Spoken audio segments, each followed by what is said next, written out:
I don't know about you, but social media marketing keeps changing its course. I'll go to a class and I'll hear somebody talk about what I should be doing online. And then I'll go to another one a couple of weeks later or a couple months later, and they'll tell me everything that you just learned is wrong and you need to do it this way. And that's exhausting to keep up with. My job is to help people buy and sell real estate. My job is not to keep up with how Instagram decides it wants to change its algorithm. However, social media is a very important part of marketing as a real estate agent. I do think that a lot of our classes like to skip over the most important pieces of marketing and jump straight to content. We see content as the ultimate ability to get visibility, but visibility does not always equal value.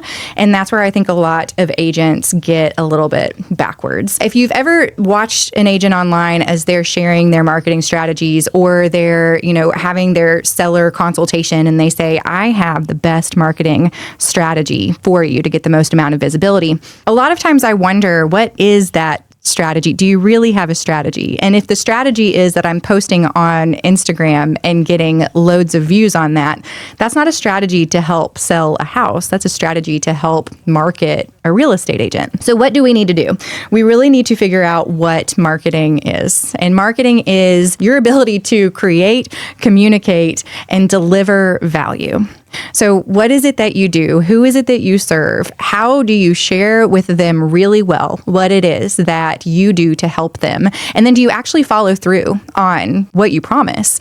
Marketing is, so many different things. We tend to put it into this little pigeonhole of social media or the online space, but networking is marketing. Your ability to talk to somebody in person about what it is that you do, that's marketing. Whenever you close a deal and you have the conversation at the closing table, you are still marketing yourself. The entire transaction is an exercise in your ability to share with somebody that you are delivering the value that you promised. And their feelings on that at the end of a transaction is what's going to determine if they use you again or if they refer you to their friends. So in real estate, the majority of buyers and sellers choose the real estate agent that they've worked with in the past, or they go with a real estate agent that a friend of theirs has referred them to. So a lot of our business comes from referrals and repeat clients, but we're not going to be able to close a referral or a repeat if we're not marketing to them in a way that reaches them.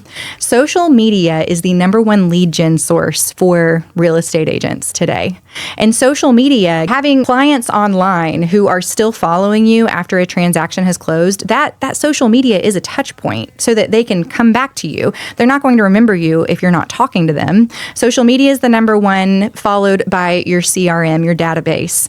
Text messages, having conversations with people, doing client events. All of these are beautiful ways to market who you are to people. Where I think that we go wrong is that we don't know who it is that we're marketing to. So we start with content, we start with platforms, we're on Instagram, and we go viral because we did some sort of funny piece of humor that other real estate agents are going to get. So we have more followers coming in. We have these real estate agents that are coming in and following us on Instagram. Our account's growing and it feels really good. Now we have 30, 40, 50,000 followers that are all real estate agents, and they're not your ideal client. They're not buyers and sellers. So is your Instagram actually creating business for you, or does it just look like it's doing something because you have all of these followers?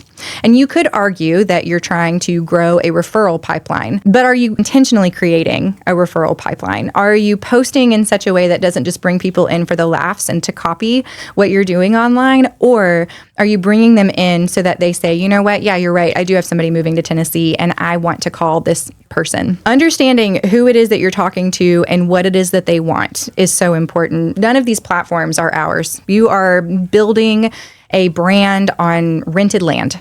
And if you can't figure out how to take them from the platform and pull them offline into other marketing strategies, then you're losing loads of traction. So where I think most new agents go wrong is that they get online, they start posting, hey, I can help you with your buying and selling, and they start using social media as their primary marketing channel with no other plan outside of that. And then as things, again, start going viral, their focus shifts from who it is that they want to serve to this like really great influencer-esque feel. I would rather have 600 followers that are in my market, that are ready to buy and sell real estate, then I would want over 600,000 real estate agents following me who aren't giving me any business. Visibility does not equal the value. Another thing is that marketing is not just posting consistently. And that's where I think constantly being taught, you need to be posting more. Here's your new strategy. You're going to do this 3 times per day, every day, and then you're going to blow up your account by 3 or 4 times. We have stopped focusing on the right number.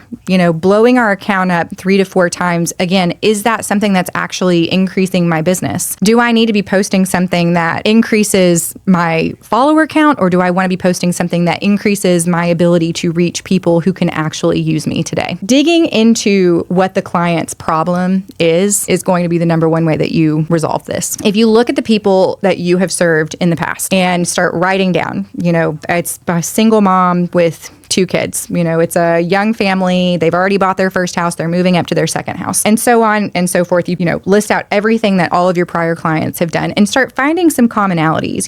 Here's 2 young families that are looking to buy a house. What do you think they are afraid of? What do you think they're feeling inside? What do you think that they're anxious about in that move? They're probably thinking about their kids. How are my kids going to feel during this move? How am I going to make them feel comfortable? How are they going to be able to leave this place that they love and that they call home? And how can I prove to them that this new place is not just an exciting new thing, but the place that, you're going to grow up. This is where you're going to live when you go to high school, etc. There are other issues that buyers and sellers have that we are not digging into. And I truly believe that if I am ever going to go viral again on the internet, I want it to be because I have spoken so clearly to the heart of my potential client that they have no choice but to watch the whole thing. They're so captivated by what it is that I'm sharing, the ability to empathize and see that their problems are important to me and that I can help them get to their solutions,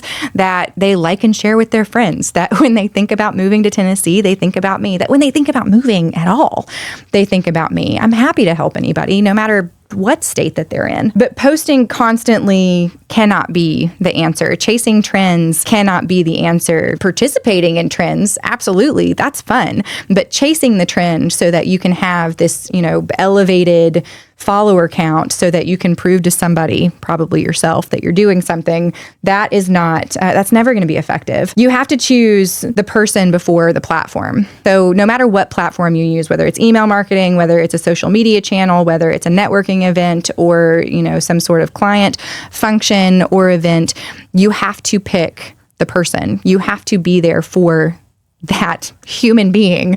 Why would they want to come and hang out with you at whatever event? What's the value that you're bringing to them outside of their home sale? What are you doing for them? Because nobody wants to take time out of their day for somebody who's just going to give them a sales pitch over and over and over again. Seen does not always mean that you are trusted. Again, visibility does not equal value. Being seen does not mean that people trust you. Being seen is an important step in this process. We have to be able to find you. If we can find you and watch you, then you've taken care of 2 steps. But if I'm watching you and I don't feel like I can trust you, I'm not going to use you. So being seen does not always mean that you are being trusted. And then same thing, being seen does not mean that you're being chosen. You might have all of the quirkiest, most creative ideas on social media or on any kind of, marketing channel, but being seen does not mean that you are going to be the person that is chosen.